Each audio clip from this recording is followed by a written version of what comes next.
მოგესალმებით მედია კავშირი ობიექტივი განაგრძობს პირდაპირ ეთერში ტელე და რადიო მაუწყებლობას თქვენ უსმენთ და უყურებთ სტუდია ნომერ 8 მე ჟურნალისტი ნათია მაზანაშვილი ვარ დღეს ჩვენი გადაცემის სტუმრები გახლავთ სტუდიაში ბატონი მირიან ახალკაციშვილი გარდაბანი მარტყოფნის საკრებულოს წევრობის კანდიდატი პატრიოტთა ალიანსიდან ბატონი ზურაბ ჯიმშიტაშვილი თიანეთის საკრებულოს წევრობის კანდიდატი პატრიოტთა ალიანსიდან დიდი მადლობა რომ ხართ დღეს ჩვენთან სტუმრად მოგესალმებით საღამო მშვიდობის და ოზურგეთიდან ბატონი მინდია კეჭაყმაძე გვერდება საკრებულოს წევრობის კანდიდატი და ასევე მაჟორიტარობის წევრობის კანდიდატი საქართველოს პატრიოტთა ალიანსიდან მოგესალმებით ბატონო მინდია თქვენ გავხსნით დღეს გადაცემას საღამო მშვიდობის მოგესალმებით მივესალმებით თქვენი სტუდიის სტუმრებს მივესალმებით სრულიად საქართველოს ოზურგეთიდან მე წარმოვადგენ ჩვენი პარტიის სიის პირველ ნომერს ვარ ამავდროულად მერიის თემის მაჟორიტარი რომელშიც შედის სოფელი ყვარბეთის სოფელი ნაღობილები ასევე წარმოგიდგენ ჩვენი პარტიის მეორე ნომერს ბატონ კახა გულბიანს რომელიც არის ამავდროულად ნომერ მესამე საარჩევნო ოლქის მაჟორიტარი და ასევე წარმოგიდგენ თალბატონ ლიას რომელიც არის ჩვენი პარტიის სიის წევრი და აქტიური მხარდამჭერი ჩვენი და ასევე მინდა გითხრათ რომ ჩვენ მართალია ძალიან ბოლოს დავიწყეთ, იმიტომ რომ ოფისი სულ ახლა გავხსენით 2 დღეა, მაგრამ მუშაობ აქტიურად. მე პირადად დიდი ხანია პოლიტიკაში ჩართული ვარ.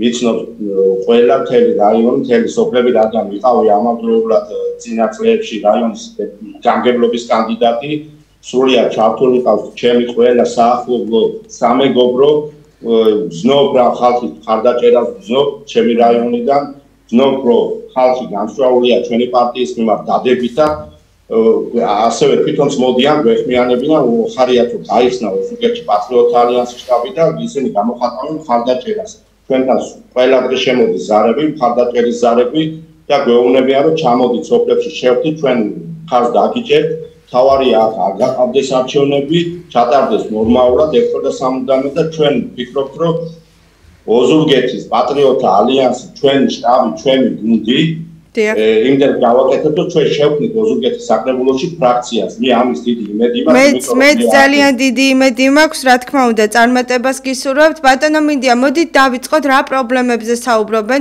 მოქალაქეები რომლებსაც ხვდებით და რომლებიც თქვენთან შტაბში მოდიან მოკლედ აბსოლუტურად ეხლა ოზურგეთი მოგეხსენებათ რომ ყოველთვის აი ყველა მთავრობის დროს იყო უყურადღებით იყო და განსაკუთრებით ყველაზე მძიმეა სოციალური ფონდი.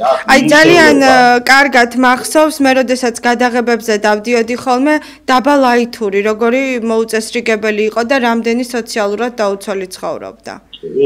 ძალიან ბევრი სოციალურად დაუცველი ყავს რომელიც არის მისახედი ასევე აღსანიშნავია რომ აქ სტიქია იყო და ხალხი ძალიან ბევრი დაზარავდა კი გასაგებია რომ თავრობამ რაღაც რაოდენობა ადამიანების დააკმაყოფილა მაგრამ იმის უკან დგას უამრავი ადამიანი რომლებიც იხვეწება დახმარებას და თავრობას არ აქვს იმის საშუალება რომ ამ ადამიანებს დაეხმაროს და განსაკუთრებით იცით რა მინდა აღვნიშნო რომ ოზურგეთის ბიუჯეტი იყო 44 მილიონი ეხლა დაამატეს 46 მილიონი სულ გახდა 90 მილიონი 700,000 ლარი და მინდა ყურადღებით მომისმინოს ჩემმა სოფელმა, სადაც მე კენჭ ვიყდი, სადაც მონაგები მაქვს ჩემი სოფელი 2014 წელს და მინდა უთხრა ჩემი სოფლის მოსახლეობას. მე ჩემი ამბიციური პროგრამა მაქვს, რომელსაც წარუდგენ ჩემ სოფელს, ჩემ თანასოფლელებს და მე მას ვპირდები. ყველა იქ ჩამონათვალი აბსოლუტურად იქნება შესრულებადია სულ ყველა. და მეუბნები მათ რომ აი წყალი მთავარი პრობლემა ჩვენი სოფლის რაც არის დღეს, უმთავრესი პრობლემა. ცენტრალური სოფელი არის მერია მოგიხსენებათ და წყალის პრობლემა აი ადამიანები არიან გამწარებული რა და ეს წყალის პრობლემა უნდა გადაიჭრას და მომავალ წელსაც იცოდეს ყველა მერიებმა ნაღობილებელმა და ხვარბეთებმა რომ მომავალ წელს წყალი მათ არ ეკნება არც მათ ეკნება არც ჩემოძახს ეკნება და ამიტომ პირველი ჩემი საზრუნავი იქნება რომ სოფელში გავიყვანოთ წყალი ჩვენ თუ შევხვდით ფრაქციას თუ გვენდობა მთელი ოზურგეთის მოსახლეობა და გამოხატავთ დიდ მხარდაჭერას ჩვენ შევხვდით ფრაქციას ვაიძულებთ ხელისუფლებას თუნდაც ცენტრალური ხელისუფლებას ან ტრანსფერი იყოს ან რაღაც სულ სხვა რაღაც მიმართულებით რომ ჩვენ სოფელში არის კარიერები აი ფაქტიურად ძალიან დიდი ქონებაა გასული ჩვენი სოფლიდან სულ ბანკშენებლობაზე და ამიტომ ისინი ვალდებული არიან რომ ჩვენ სოფელს დაუბრუნონ რაღაც ნაწილი იქედა თუნდაც მისი მესამედი მაინც რომ სოფელი დაკმაყოფილდეს და ხალხი დაკმაყოფილდეს. მარტო წყალიც არ არის პრობლემა, ელემენტარული პრობლემებიც არის.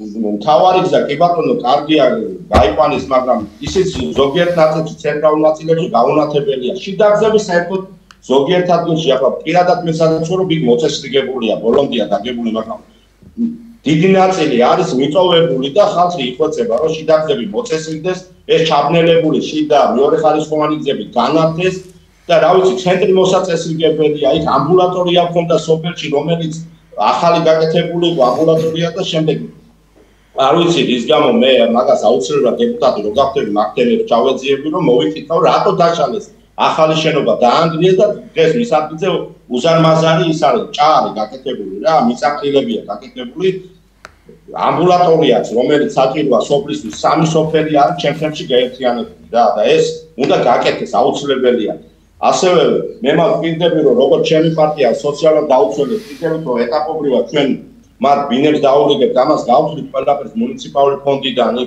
წამოვიღებთ იმ თანხებს დავიანგარიშებთ ყველაფერს ეტაპობრივად დავაკმაყოფილოთ ეს სოციალურად დაუცველები რომლებსაც ბინები არ აქვს დაკმაყოფილდება ასევე ომის ვეტერანები დაკმაყოფილდება შესულო პირები რომლებიც ძალიან ძიმედ მდგომარეობაში არიან და ყველა ის დაპირება მე რაც მიწერია და რასაც წარუდგენ ჩემს სოფელს ყველა არის შესრულებადი. ეხლა მართალია ცოტა ამბიციურია, მაგრამ ვინც ჩახედავს კარგად მიხვდება რომ აი მე დიდი გამოცდილება მაქვს პარტიული მუშაობის, ვიცი ადამიანების ხასიათი, ვიცი ადამიანებს რა ხდება უშუალოდ მე დავდივარ ოჯახ-ოჯახ და ყველა ვიცი ყველა ოჯახის პრობლემა ჩემს სოფელში რა ხდება და თუ ჩემი სოფელი მე მანდობს ხმას დაგვიგება გვერდზე თემი ოზურგეთი ანდობს ხმას კახას კახარი ჩემი პარტიის დიდი ძალა რომელიც არის სვანი კაცი აქტიური კაცი თავის დროზე ჩართული იყო აქტიურად ბატონი ბიძინას ხელისუფლების მოყვანაში იყო დიდი მხურვალე მხარდაჭერი მაგრამ როგორც ყოველთვის ხდება ხოლმე კახა უყურადღებოდ დატოვეს და მარტო კახა არა ასე დატოვეს უამრავი ადამიანი და მე ვიტყო აი გაბრაზებული ხალხის გვერდში ჩვენ შევქნათ აქ სამუშაო ადგილები ჩვენ იმ ადამიანებს რომლებიც შორს არიან სოფლები არიან დაშორებული ცენტრიდან ჩვენවත් ვიდებით რომ წვირაში ერთხელ მაინც უფასო ტრანსპორტი მოემსახურება რომ პროდუქტი წაიღონ ხალხს არა აქვს ფიზიკურად ბენზინი გაზური და ყველაფერი გაზური და არა აქვს საშუალება ამიტომ წვირაში ერთხელ ჩვენවත් დაუნიშნავთ მუნიციპალური ფონდიდან იქნება ამის სახსრები გამოყოფილი დაუნიშნავთ ტრანსპორტი და ისინი იმოძრავებენ და ყველა აბსოლუტურად აი ხალბატონი ლიაც კიდე ჩვენთან ერთად იქნება ჩვენ ფრაქციაში იქნება და ერთი გუნდი ვართ ერთუსთან ჩეკრული ვართ ჩვენ გვაქვს იმედი ჩვენ გვაქვს ხალხის განწყობა და ვფიქრობთ რომ რა განწყობა ბატონო მინდია მოქალაქეები რომლებსაც ხვდებით და რომლებიც მოდიან თქვენთან რას ამბობენ თავარი სათქმელი რა არის მოქალაქეები თავარი სათქმელი ის არის რომ მოქალაქეები ჩნდება დღეს დახმარება აი თუნდაც საყანე ფართობები აი ისევე ჩემი სოფლის მაგალითზე და გავერანებულია აი მე პირადად როგორც ჩემ ოჯახს ხანდა გააჩნია აი სოფელში აი ვერ შევდივარ ჩემ ხანდაში იცი რატო ვერ შევდივარ თავის დროზე ვერ შევძელი თუ ძვირი იყო საწვავი ძვირი იყო ყველაფერი ძვირი იყო ამიტომ ხეთ არის წასული ყველაფერი და ამიტომ ეს თვითონ სახელმწიფო ჩვენ თუ არ დავეხმარეთ ამ გლეხობას ვერაფერს ვერ გააკეთებელი აბსოლუტურად იმიტომ ვერც არც იმით ითესება არც არაფერი პური გაზური და ყველაფერი გაზურებულია ხელფასი ცოტა ადამიანებს არ ყოფნის და სოციალური ფონი არის კატასტროფულია უბრალოდ სოციალური პროგრამაზე ვინც ისინი დამოკიდებული არიან სახელმწიფო დახმარებებზე და უბრალოდ ლუკმარკურს იკმაყოფილებენ თავიანთ ოჯახს დანარჩენი სხვანხლი რაღაცები კეთება როგორ არ კეთება ხა რაიონში კეთება ბევრი რამე მაგრამ ეს არის ვაში წვეთი უნდა გაკეთდეს 90 მილიონი მერწმუნე პატარა ძალიან დიდი თანხაა თქვენ რაც დაასახელეთ და წესით და რიგით ბევრი რამ უნდა გაკეთდეს ამ თანხით მიზან მიმართულად უნდა დაიხარჯოს ეს და თავარი ჩემი ამოსავალი წერტილი იქნება როგორც ჩემი სოფლის ასე სხვა სოფელმა არ იფიქროს რომ მე მას ყურადღებას არ მივაქცევ რადგან ჩემი სოფლის მაჟორიტარი ვარ, ჩემი სოფლის ინტერესებს გამოვხატავ და ჩემი სოფლმა უნდა დამიჭიროს ნაღობილევლებმა, მერიელებმა, პარბეთლებმა, ხარი და მე ვზნობ მათგან ხარდაჭერა ვზნობ. დიახ. ჩემთან შემოდის ხარდაჭერის ზარები, ფლებიან, თავიანთ პრობლემებზე მესაუბრებიან, ოღონდ შენ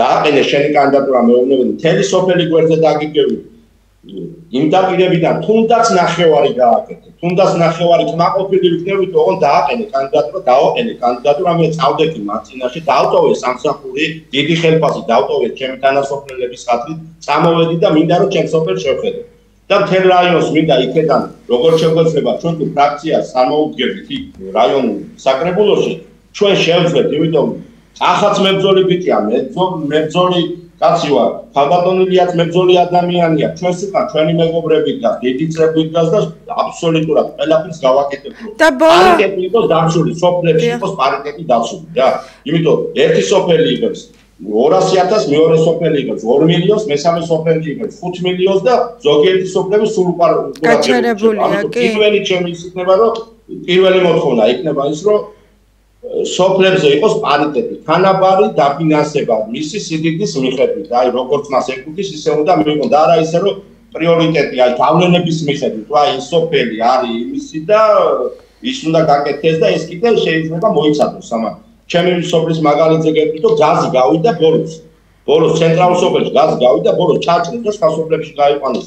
მე ყველას მივესალმები, ყველა სოფლის აღორძინება მინდა, ყველა სოფელი კარგად მინდა, რომ იყოს მაგრამ განსაკუთრებით მინდა ჩემი სოფელი, როგორც მისი მაცხოვრებელი და მინდა რომ მე ვყიდები ჩემი სოფლის მოსახლეობას, ჩემი სოფელი, ჩემი მაჟორიტარობის 20 წელში გახდება ლიდერი სოფელი. არა მარტო ოზურგეთში გახდება მთელ საქართველოში ლიდერი სოფელი. ჩვენთან აეროპორტიც იყო, არის პროექტი რომ აეროპორტიც ამოშავდეს. და არის კიდე სხვა რაღაც ისეთი პროექტები რომ ბატონო მინდია გასაგებია დიახ 2 წუთი გვჭება ჩვენ სანამ დრო ამოგვეწურება და მე მინდა რომ მიმართოთ თქვენს ამომრჩევლს და აი თქვენ სოფელს რომელიც ასე გიდგათ გვერდით გააქვთ საშუალება რომ ტელევიზიით მიმართოთ კიდევ ერთხელ მივესალმები ჩემს რაიონს მივესალმები სრულიად საქართველოს მივესალმები ჩემ ყველა თანასოფლებს მივესალმები და მე მათ ვთხოვ რომ მანდონ მათ ეს ხმა მანდონ მე თავს არ შევუცვლელ მე მათ საქმით დაუმტკიცებ ყველაფერს ამ 4 წლის მანძილზე რომ მე ჩემს სოფელს რომელსაც ეხლა ამხელა გაჩევრება და არც წყალი აქვს არც განათება სრულიად მოწესრიგდება ყველაფერი მე ამის პასუხისგებელი ვარ თითეული თანასოფლელს ვეუბნები რომ მე მათ ვაძლევ უფლებას თუ ის დანაპირებიდან მე იმის ნახევარს იმ 2 წელიწადში არ შევასრულებ მე დავტოვებ ჩემ მაჟორიტარობის დეპუტატობის მანდატს და დავემშვიდობები პოლიტიკას და კიდევ ერთხელ მოვუწოდებ ყველას მთელი რაიონის მოსახლეობას აირჩიონ კახა გურბანი მაჟორიტარად თავის მესამე საარჩევნო ოლქში ქალაქის საარჩევნო ოლქში დაუჭირონ ჩვენ პარტიას ხარი ჩვენ წავდგებით იქ ფრაქციის სახით და ყველა თითოეული მოქალაქე ვინც გაჩვენებული არა მარტო ოფისში უკვე რომ გავხსენოთ ოფისი სხვადასხვა სოფლებიდან მოდის ხალხი და ითხოვს დახმარებას ზოგი სახურავს ითხოვს ზოგი რაღაცას ითხოვს ზოგი რაღაცას და მე ვუთხარი ჩვენ ამ წუთას ვართ გადასული საარჩევნო რეჟიმში სხვა არაფერი არ შემიძლია უბრალოდ შემიძლია ის რომ როცა გავხდებით დეპუტატები თქვენ ინტერესს წარმოადგენთ იქ გამგებელი ვინც იქნება პრინციპულად და სულ ყველა დაგეხმარებით დიდი მადლობა დიდი მადლობა ჩემ სოფელს რომ მე ვზნობ მაგან ხარდაჭერა ვზნობ რომ მე მოვიგებ არჩევნებს და მათ ჩემი იმედი ქონდე და მე მათ იმედებს არ გაუწევ. ესაა ჩემი ბოლოს. მადლობა ბატონო მინდია ოზურგეთიდან, ოზურგეთის საკრებულოს წევრობის კანდიდატი და ასევე მაჟორიტარობის კანდიდატი პატრიოტთა ალიანსიდან ბატონი მინდია გეჭაღმაძე იყო ჩვენი გადაცემის სტუმარი. დიდი მადლობა კიდევ ერთხელ და ახლა გადმოვინაცვლოთ სტუდიაში. ბატონო მირიან, გარდაბანი მარტყოფი, ძალიან საპასუხისგებლო. ყველა ხომ საპასუხისგებლოა, მაგრამ მაინც ერთ-ერთი გამორჩეული. მოდით დავიწყოთ პირველ რიგში პრობლემებით. მე მაინტერესებს ტრანსპორტი საზოგადოებისთვის როგორ არის, როგორ ხდება და რამდენად სარგებლობენ ადამიანები. მოგესალმებით, მივესალმები ჩვენს ტელემაყურებლებს და რადიომსმენელებს. რაც შეეხება ტრანსპორტის თემას, ეს ძალიან დიდი წლებია უკვე პრობლემაა. სამარშრუტო ტაქსში რომლითაც მგზავრობს ჩვენი მარტყოფის მოსახლეობა, არა მარტო მარტყოფის ნორიოსიც, იგივე მდგომარეობა. აუცილებლად დასამატებელია საზოგადოებრივი ტრანსპორტი, ეგრეთ წოდებული ავტობუსი. იმიტომ რომ დილით ხალხი ფიზიკურად ვერ ეტევა. და ძალიან ბევრი ხალხი რჩება სოფელში ან ვინმე უნდა ჩაიაროს, გაიყოლოს, ან შემდეგ მარშრუტკას დაელოდოს. საღამოსაც იგივე მდგომარეობაა. ყველანაირად პრობლემული აუცილებელი არის საზოგადოების ტრანსპორტი. რა თქმა უნდა, ეს ხალხი ზოგი თბილისში მუშაობს, იმიტომ რომ არ არის ისეთი შორი გზა, მოდით ესეც უთხრათ მაყურებელს. ძალიან ახლოს არის თბილისთან და მეტი წილი ადამიანები არიან თბილისში დასაქმებულები და ისინი ცოდოები არიან აგვიანდებათ სამსახურში. ეხლა ზოგიერთ სამსახურის უფროს საერთოდ არ აინტერესებს შენ საიდან დადიხარ, რომელი გზიდან და გაგვიანდება თუ არ გაგვიანდება და თან მით უმეტეს როდესაც ყოველდღე ეს პრობლემაა, მართლა ცოდოა საზოგადოება და არაფერი არ უნდა, მე ვფიქრობ, იმერთი ტრანსპორტის დამატებას, კეთილინების გარდა ბატონო მირიან ალბათ. კი ბატონო, უბრალოდ მართლა კეთილინება ალბათ საჭირო, რომ ამდენი ასე ვთქვათ, ყვითელი ავტობუსები ჩამოიწერა თუ რაც მოხდა ყოველ შემთხვევაში არის იმის რესურსი, რომ ან გარემონტდეს და გადაეცეს რაიონებს და ორი ავტობუსი მაინც რო დაინიშნოს სოფელში, უკვე საკმარისი შეღავათი იქნება ქალაქებისთვის. ამდენი სტუდენტი ამ ხელა სოფელია. იგივეს ვიტყვი, ნორიოშიც იგივე მდგომარეობაა და გარშემო სოფლებშიც. თუ ვინმეს რაღაც უნდა ბაზარში წაიღოს, ფიზიკურად ვერ აიტანს ამ სამარშრუტს. ყოველს მანქანა არ ყავს სახლში, რომ გადაადგილდეს. თიანეთში რა ხდება ბატონ ზურაბ ამ კუთხით? კიდევ ერთხელ მოგესალმებით, მივესალმებით თქვენს მაყურებელს, მადლობა მოწვევისათვის. ტრანსპორტის კუთხით თიანეთში ნორმალური მდგომარეობაა. სამდურავი არ აქვს, იმიტომ რომ სამარშრუტო ტაქსები მოძრაობს, ყოველ ერთ საათში გამოდის. მოგეხსენებათ გეოგრაფიული მდებარეობაც არ აქვს შორი დედაქალაქთან ერთ საათში უკვე თბილისში ჩამოვდივართ. აი ბატონებს სანამ ლილოდან გამოვიდნენ მე თიანეთიდან ჩამოვასწარით. კი, იმიტომ რომ საცობი გაქვთ ძალიან ბევრი. მაგ მხრივ ჩვენ კარგად გვაქვს საქმე. აი შემოვლით გზებზე რას ვეთქვით? საქმე რაშია? მე ცოტა შორიდან დავიწყებ და გეტყვით, არ ვიცით თქვენ დამეთანხმებით თუ არა, მაგრამ მე მგონია მაინც რომ თიანეთი ერთ-ერთი ყველაზე მაგარი რაიონია საქართველოში და რატო? არა იმიტომ რომ მე იქ დავიბადე და გავიზარდე და ძალიან მიყვარს თიანეთი. მეც ძალიან მიყვარს. შემოგევლეთ.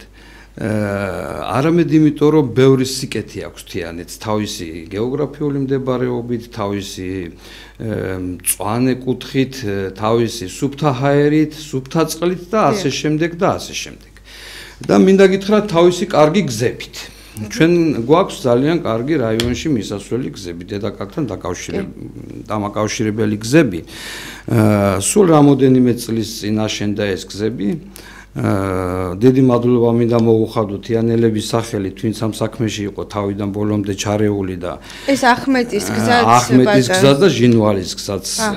ანუ სამი გზა მიდის თიანეთში, ტრანზიტული გახდა თიანეთი, ტრანზიტული. ძალიან კარგია, მიხარია. მეც მიხარია ეს ამბავი, მაგრამ არ მიხარია ის ამბავი, რომ ტრანზიტული გახდა თიანეთი და ძალიან ბევრი ტრაილერი, ეგრეთ წოდებული უშველებელი მანქანები მოძრაობენ პირდაპირ დაბის ცენტრში. ეს ძალიან ცუდად აისახა. ესე იგი ტრანსპორტის რაოდენობა გახშირდა და გამრავლდა 10-ჯერ, 20-ჯერ და შეიძლება 30-ჯერ, სანამ იყო ამ რამოდენიმე წლის უკან. მე ვფიქრობ, რომ ეს არ არის ისეთი პრობლემა, რომელიც ვერ მოგვარდება, თუმცა ძალიან კარგად მესმის, რომ ეს ადგილობრივი ხელისუფლების დონეზე არ წყდება და ამაში ცოტა მძიმე артиლერიის ჩარევა ხოლმე საჭირო. ანუ აუცილებლად გვჭირდება შემოვლითი გზა თიანელებს, რომელიც დაბას ააცილებს ამ უზარმაზარ მანქანებს და ერთდროს ჩვენი წყნარიდან 7 რაიონი ისევაც ისეთი გახდება და ამის გეოგრაფიული მდებარეობა და მდგომარეობა არის იქ საშუალება იმისა, რომ ეს მოხდეს. ეს ძალიან გვინდა ყველა თიანელს და თუ ვინმე ამას შეეჭიდება ამ საქმეს და შეასრულებს, დიდი მადლობლების დავრჩებით. მე მინდა ვისაუბრო ბატონ მირიანთან ნაგავსაყრელის თემაზე ერთ-ერთი წვავე საკითხია, რომელიც არა მარტო თქვენს რაიონს აწუხებს, არამედ ყველას. იმიტომ რომ ძალიან ბინძურდება ჩვენი ჰაერი ამ ნაგავსაყრელით. ამ ნაგავსაყრელიდან იმდენად ცუდი სუნი ამოდის სოფელში თვითონ და იმდენი სიბინძურია ეს წყლები, რაც არის ჩადის არხში, ეს არხი მერე გადის თბილისის ზღვაში. ეს ყველაფერი ამ ნაგავსაყრელიდან მოდის. მართალია იფილტრება მერე წყალი, მაგრამ მაინც სავს მთელი თბილისი. კი ბატონო. პლუს ამას სუნი აწუხებს ანუ მათ ლილოს გადის არხი ბატონამირიან? ახლოსვე. ეს ჩაიჟონება და ჩადის ყოველ შემთხვევაში. კი ბატონო, ახლა. კი ბატონო. პლუს ამას გარშემო დიდი ლილო, ნასაგური ეს იქ გაუსაძვისი. აი ზაფხულში მაქეთ გავლა არის გაუსაძვისი.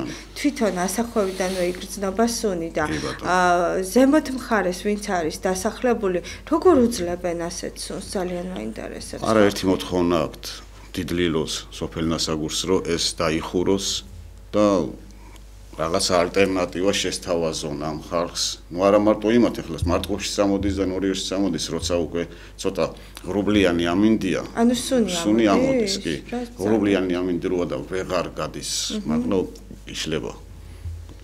აი რა გეგმა გაქვთ ამასთან დაკავშირებით? ეს აი რა უნდა მოვუხერხოთ ამ ნაგავსაყრელს ან დაკონსერვდეს, ან საერთოდ ან რაღაცა გადამამუშავებელი ისეთი ქარხანა აშენდეს, თან გაიფილტროს, რომ ეს ყველაფერი სოფლებში არ იყოს შემაწუხებელი და უფრო მომგებიანი იყოს. კიდე მანდ ნაგავსაყრელის გარდა სულ რაღაც 2-3 კილომეტრიანი გზა არის.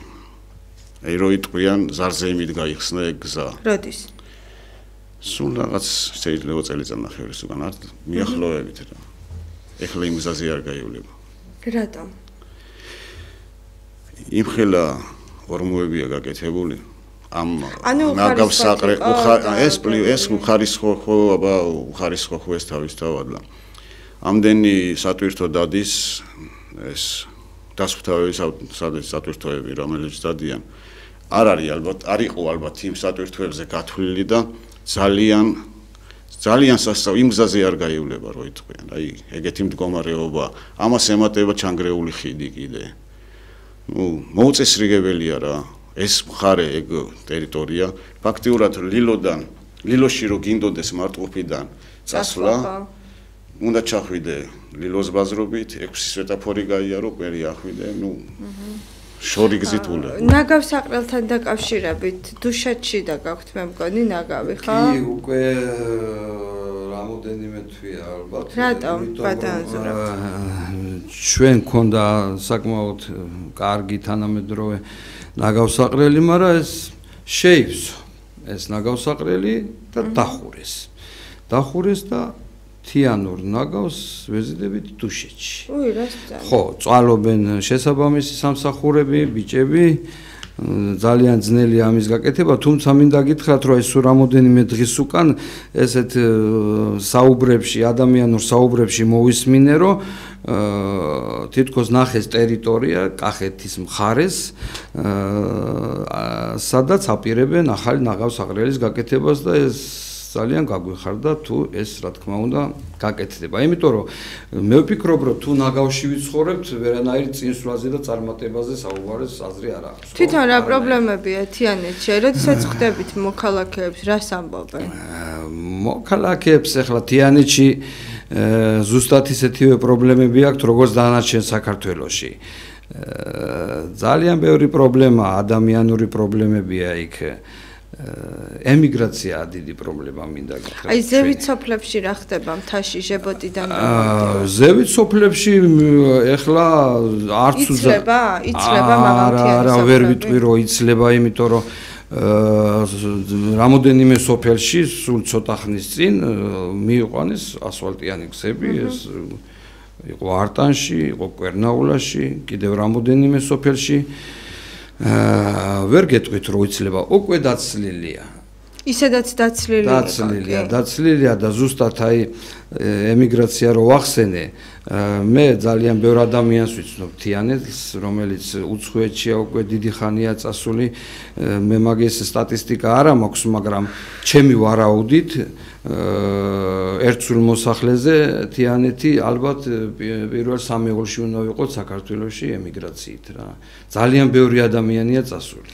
ერთხელ მითხრეს თიანეთში რომ აქ ქორწილებიო აღარ არისო ძალიან ხშირად, უფრო დაკრძალვებია ხოლმე. აი სწორედ ჯებოტაში მითხრა ერთ-ერთმა მოხუცმა ქალბატონმა, რომ აი იმდენად ტკიოდა ეს ემიგრაცია და იმდენად დაბალი იყო შობადობა და სიკვდილიანობა მაღალი, რომ აი ძალიან დიდი გულის ტკივილით გამოხატა ეს ყველაფერი. კი ბატონო, მე არ ვარ წინააღმდეგი იმისა ზოგადად, რომ ახალგაზრდა ადამიანი სადმე წავიდეს ევროპაში ან ამერიკაში თუნდაც და იქ რაღაც გარკვეული პერიოდი იშრომოს და დაბრუნდეს, მაგრამ მე უფრო საუბარი მაქვს იმ ადამიანებზე, რომლებიც 90-იან 2000-იან წლებში წავიდნენ და დღესაც იქ არიან და 75 და ზოგი 80 წლის ასაკის შეუსრულდათ და ჯერ კიდევ ვერ ბრუნდებიან. ის ადამიანები მე მგონი ღირსები არიან, რომ თავიანთი სიბერე მაინც თიანეთში, თავის ოჯახში, თავის შვილებთან და შვილიშვილებთან გაატაროს.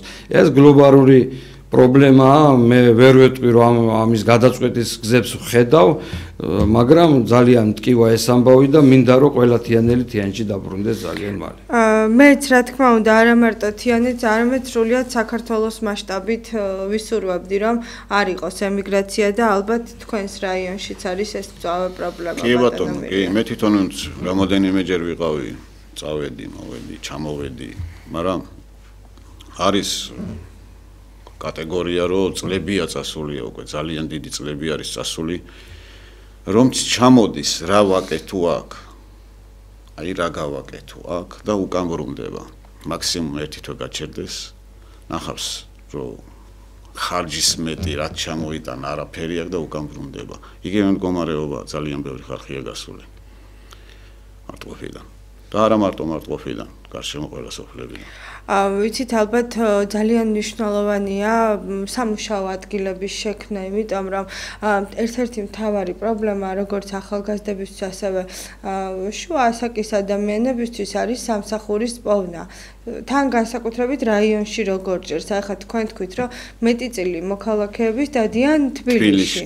და აი თვითონ რომ რაიონში აი პროექტებს, რასაც ახორციელებს თუნდაც გამგეობა, თვითონ რაიონის მაცხოვრებლები რომ იყვნენ ბატონომირიან ჩართულები, მე მგონი რომ უფრო მეტი დასაქმებული გვეყოლება და ასევე აი ტენდერების თემას მინდა შევეხო კიდე, რომ მივცეთ რა რაიონში მცხოვრებ ადამიანებს მისცეს მერიამ იმისი საშუალება, რომ იხეირონ ამ ადამიანებმაც. იცით, მეტი წილი სულ ერთი და იგივე ადამიანები იღებენ, მეტი წილი კი არა სულ ასია ტენდერში მონაწილეობას.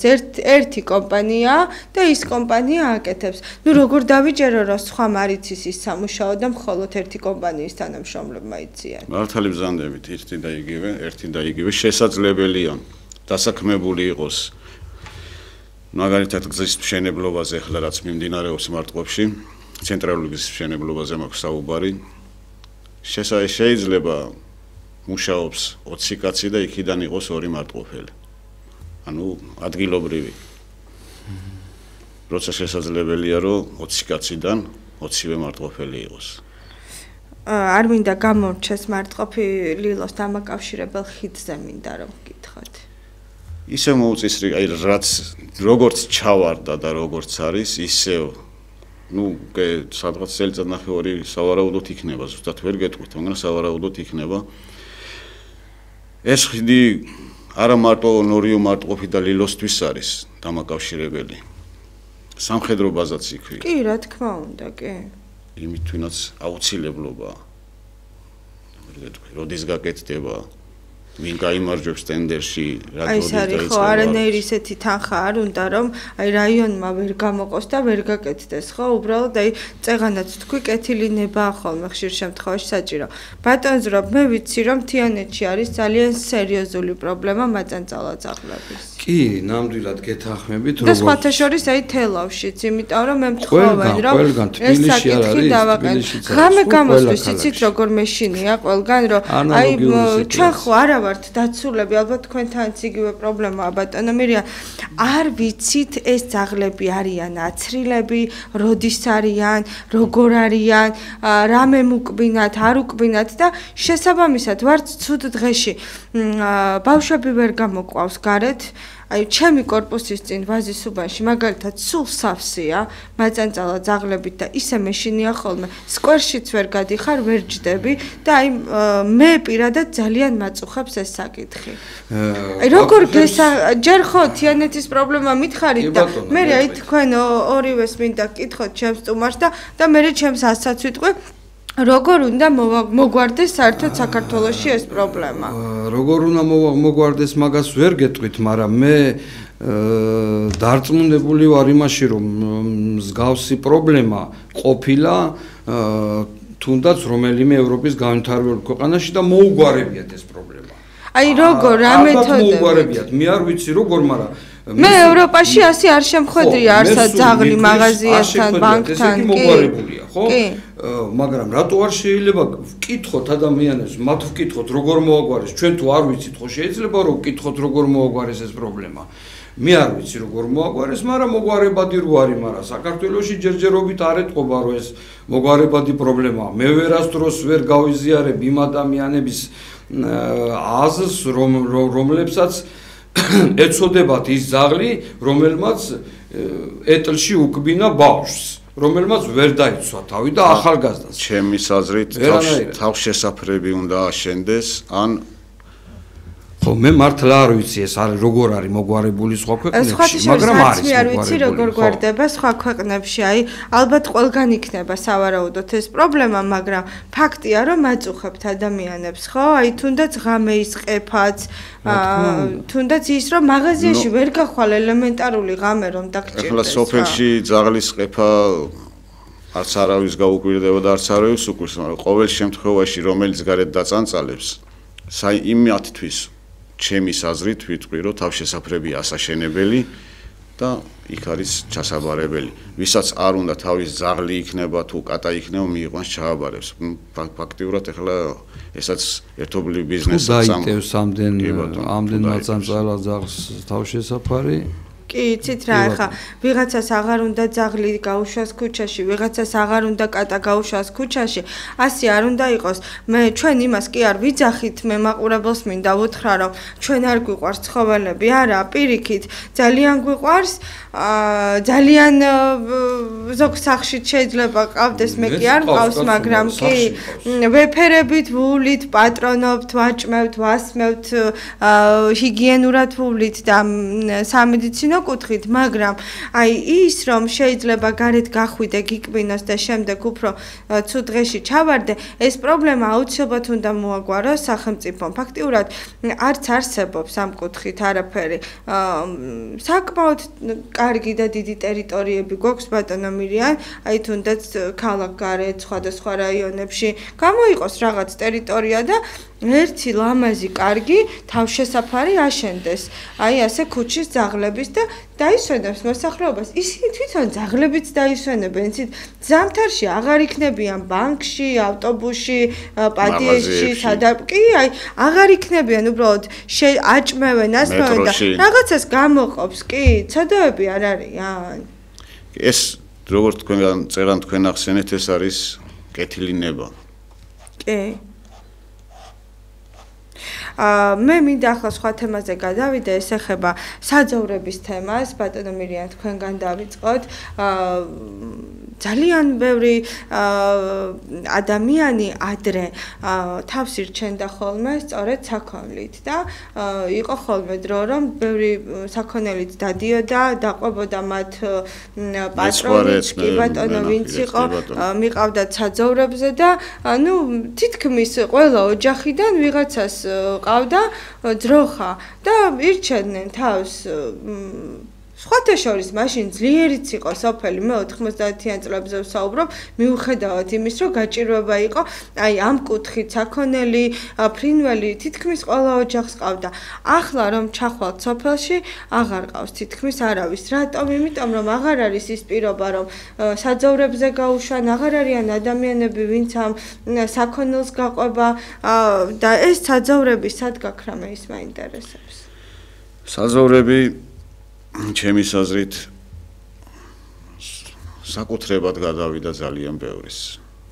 გაშენდა რაღაც გექტრეობით, ზოგანუში, ზოგანის ჯუჯაკაკლები რაც ახლა გააშენეს და აღარ აქვს აღარ საქონლის საძოვრები დადიან ტრასაზე, აი ესე საცოდავად. ქუჩა დადიან სოფელში, ქუჩა დადიან, სადაც კარი ღია იქნება. აი ჩვეულებრივად შედიან და უნადგურებენ თუ რამეა. ჩვეულებრივად აი ეს არის მთავარი პრობლემა სოფელში. მეც ამას მეუბნებიან ხომ. თქვენთან რა ხდება ბატონო? რა ხდება ახლა მე გეტყვით ჩვენს ბავშვობაში ჩვენს ყოველთვის ორი ძროხა ყავდა ხოლმე სახში და მეც ბევრი მივლია ნახირში, საქონლის ნახირში. აი ჩემს ქუჩას აქვს სიგრძე 1 კილომეტრი. და ორი ნახირი გადიოდა ხოლმე ყოველ დილით 45-50 ძროხა იყო ხოლმე. ეხლა არც ერთ მოსახლეს აღარ აყავს არც ერთი ძროხა ჩემ ქუჩაზე. აი თქვენ წარმოიდგინეთ, ბოლო ძროხა გაყიდა შარშან, ვისაც ყავდა ეს ბოლო, ეხლა არავის არ აყავს აბსოლუტურად, იმიტომ რომ აღარც საძოვარია ის ადგილები დაირეგისტრირა ხალხმა, სადაც საქონელი ძოვდა, გაიფორმეს ეს საყოველთაო რეგისტრაციის პირობებში და არც თუ ადვილი მოსავლელი არ არის, მინდა გითხრათ ის ძროხა და აღარ უნდათ რა ეს ძროხა. აღარ უნდათ და აღარც არის პირობები, თუმცა ადრე სათიბია. კი ბატონო. ის თივაც დაძვირდა, გახდა 7 და 8 ლარი ერთი პრესი. ასე რომ ძნელი ხდება, თუმცა სოფელში ცხოვრება ძნელი ხდება, თუმცა მე მაინც ვფიქრობ, რომ სოფელი ძლიერია და თუ ადამიანი იმუშავებს, მაინც ექნება შემოსავალი. ერთი სოფელში წარმოიდგინეთ დაახლოებით 10 სახის ნატურალურ პროდუქტს გაწევს. და როცა შვილები გყავთ პატარები, საუკეთესო გეთანხმებით. დაახლოებით 6 წუთი გვჭირდება გადაცემის დასრულებამდე და მე მინდა მოგცეთ საშუალება, რომ თქვენ სამომრჩევლოს დაელაპარაკოთ. გისმენთ ბატონო მირიან. თქვენი პროგრამები, ჩვენ სამომრჩეველს ორი სიტყვით ვეტყოდი, რომ ნურაფრისთან უეშინიათ, ყველაფერი კარგად იქნება. ნურც ზეწოლის ეშინიათ, ნურც მითითებების თავიანთ აზროვნების და მიხედვით, როცა შევლენ ის მოხაზონ, გააფერადონ, რაც გუნება და გონება უკარნახებს. იქ არავინ არ უყურებთ, ვინ რას გააფერადებს, ხო? და არა ის, რომ ის იმან ესე მთხოვა და ჩვენი ძმა არის, ყველა ჩვენი ძმა არის, ყველა ქართველები ვართ, ყველა ერთმანეთს პატივსცემთ, მაგრამ ქვეყანა უნდა აშენდეს მრავალპარტიული სამართლიანი, ღირსეული და არა სხვის მითითებებით და სხვისი კარნახით. და აი თქვენი დაპირებებით რომ გითხრათ ბატონო მირიან, რას ეტყვით თქვენს მოქალაქეებს? გარდაბანი მარტყოფის საყურადღებოდ ბატონი მირიან ახალკაციშვილი არის გარდაბანი მარტყოფის საკრებულოს წევრობის კანდიდატი პატრიოტთა ალიანსიდან, ის თქვენ ახლა დაპირებებს შემოგთავაზებთ, გისმენთ ბატონო მირიან? პირველ რიგში შიდა გზების პრობლემას შევეხები. თუ მოხდა ისე და გავხდი დეპუტატი, შიდა გზების სანიაღვრეებს და ეგრეთ წოდებული ჩვენი მდინარის ალისხევის კალაპოტის გასუფთავება, რომელიცაც მიაქვს და რომელიც ესაც პრობლემა არის ჩვენი სოფლისთვის, გასუფთავებას. აი ჯერჯერობით მაგას პირდები და დანარჩენი უკვე და რა თქმა უნდა თქვენ იქნებით ალბათ ყველა იმ ადამიანის ხმა საკრებულოში, რომელსაც დაჭირდება თქვენი თანადგომა. იცით, ძალიან მნიშვნელოვანია, შეიძლება დეპუტატმა ვერ გაუკეთოს ხოლმე ადამიანს ის, რაც სჭირდება ბატონო მირიან დამეთანხმებით, მაგრამ როდესაც ტელეფონზე გირეკავენ არ პასუხობ, როდესაც ელემენტარულად ადამიანურად არ ექცევი, შეიძლება ვერ გაუკეთო, მაგრამ ტკბილი სიტყვით აღარ დარჩე შენზე ნაწყენი. აი ამ ადამიანურ მიდგომასაც ხომ აქვს დიდი მნიშვნელობა. დიდი მნიშვნელობა აქვს, ყველაზე დიდი მნიშვნელობა ადამიანურ მიდგომას აქვს, მოსმენას. პირველი კულტურა ეს არის. კი ბატონო. დანარჩენი ახლა შეპირებით რასაც ქვია შეპირება, რის საშუალებასაც მოგცემს და გასაკანს თავრობა. იმაზე მეც რომ შევპირდე, არც არავის არ მომიტყუები და არც მოვატყვე ის საშუალებასაც მოგცემს მთავრობა. დიდი მადლობა, გისმენთ ბატონაზე რა. რა ვთქვა, ჩემი საკრებულოში მოხვედრის შემთხვევაში მე ერთი მოწვევის საკრებულოს წევრი უკვე ვიყავი 2012-16 წლები. ასე თუ ისე გამოცდილება მაქვს, ვიცი იქ რაც ხდება. ხდება ის რომ ადამიანების გაჭირვება უნდა მიიტანო იმ პირამდე, რომელსაც შეუძლია მისი პრობლემის გადაწყვეტა. საკრებულოს დეპუტატს მეტი არაფერი არ შეუძლია. უბრალოდ არ უნდა იყო ყურადღებით უნდა იყო, აი ტელეფონი ახსენეთ. ტელეფონზეც ყურადღებით უნდა იყოს, მოსული ადამიანსაც ბოლომდე უნდა მოусმინო და მიიტანო მისი გაჭირვება იქამდე, სადაც ამ გაჭირვებას წყვეტავენ. და მაქსიმალურად შევეცდები მე ამაში არავის არ დავზარდები, ამის პირობას ვაძლევ ყველას. მე რა თქმა უნდა გეთანხმებით და დარწმუნებული ვარ, ძალიან კარგი კანდიდატები ყავს, გარდაბანი მარტყოფს და თიანეთს და მე პირველ რიგში გისურვებთ წარმატებას, გამარჯვებას და შემდეგ იმ დაპირებების შესრულებას, რასაც პირდებით მოსახლეობას და ანალოგიურად თქვენც ბატონს, რომ ძალიან ბევრ წარმატებას გისურვებთ და ალბათ შემდეგ ეთერში უკვე გამარჯვებული, როდესაც დეპუტატები გახდებით, დაგპატიჟებთ. დიდი მადლობა, რომ იყავით ჩვენი გადაცემის სტუმრები. მირიანა ახალკაციშვილი, გარდაბანი მარტყოფის საკრებულოს წევრობის კანდიდატი პატრიოტთა ალიანსიდან და ზურაბ ჯიმშიდაშვილი, თიანეთის საკრებულოს წევრობის კანდიდატი პატრიოტთა ალიანსიდან. მე ჟურნალისტი ნათია მაზანაშვილი ვარ, ხუთშაბათამდე გემშვიდობებით, ნახვამდის.